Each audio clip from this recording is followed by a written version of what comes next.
Donc moi je vous propose ici dans l'épisode 7, eh bien c'est de finalement comprendre si c'est ce capteur là qui est mort. Bon, chez moi visiblement oui, je le sais, ou si c'est plutôt eh bien mon compteur ici qui déconne. Donc pour ce faire, comment est-ce qu'on fait? C'est très simple. Enfin très simple, oui et non. Donc ici vous avez trois fils. Ces trois fils là sont reliés bien au capteur ici. Donc normalement ils sont reliés par le biais de cette connectique là. Donc moi je vous ai expliqué dans une vidéo précédente que en fait vous avez un noir, un rouge et un bleu. Donc ça dépend de votre capteur. Le noir c'est bien souvent la masse, le rouge c'est le positif 12 volts et donc le bleu c'est le fil du signal. Donc on retrouve exactement la même chose ici. Là je sors de mon compteur et donc j'ai trois câbles. Donc celui-ci qui est le bleu et noir. Le bleu et noir en fait c'est la masse. Très simple. Celui-ci qui est le rouge et celui-ci qui est le jaune. Alors négatif, celui-ci, positif et celui-ci fil du signal.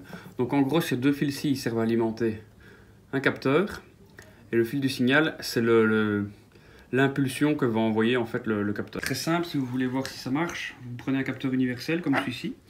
Alors il n'aura pas le même nombre d'impulsions fatalement. Et vous prenez un aimant. Donc ça c'est un capteur à effet Hall avec un aimant. Chaque fois que l'aimant passe devant, ça envoie une impulsion. Et donc ça va se traduire par quelque chose sur le contour. Là en gros je fais juste passer mon aimant devant le capteur à effet Hall. Et normalement, si tout se passe bien, que voilà, le compteur fonctionne. Donc si le compteur fonctionne, c'est qu'il reçoit bien des impulsions. C'est que à ce niveau-là, il n'y a pas de souci, mais il y a plutôt un souci niveau capteur qui, effectivement, moi, est le cas. Donc,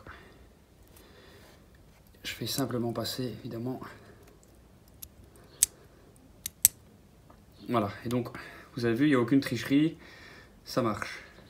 Sinon, ce que vous pouvez faire, si vous n'avez pas de capteur comme ceci, bon, ça coûte 10 € si jamais, donc voilà, c'est archi simple, c'est un test qui coûte que dalle. Sinon, si vraiment vous n'avez pas envie d'investir, ce que vous faites, c'est que vous prenez donc le fil négatif ici, donc c'est pareil pour tous les capteurs de vitesse ou les capteurs effet Hall.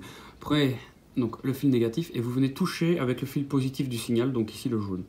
Vous vous amusez à toucher comme ça et en théorie, voilà, on voit que effectivement le compteur essaye d'indiquer quelque chose. Vous voyez, le compteur fonctionne.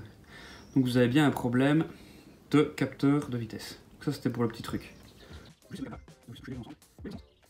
Sinon le test ultime, vraiment si pour voir comment ça marche, là vous débranchez votre capteur, vous prenez votre capteur et là vous branchez ces trois fils là. Donc le noir la masse, le rouge un positif et le jaune vous venez le brancher à un oscilloscope. Et là sur l'oscilloscope il va directement vous indiquer eh bien s'il reçoit une impulsion, lequel est le signal de celui-ci. Donc un oscilloscope j'en ai pas, donc moi c'est pour ça que j'effectue ces tests là. Et ça fonctionne.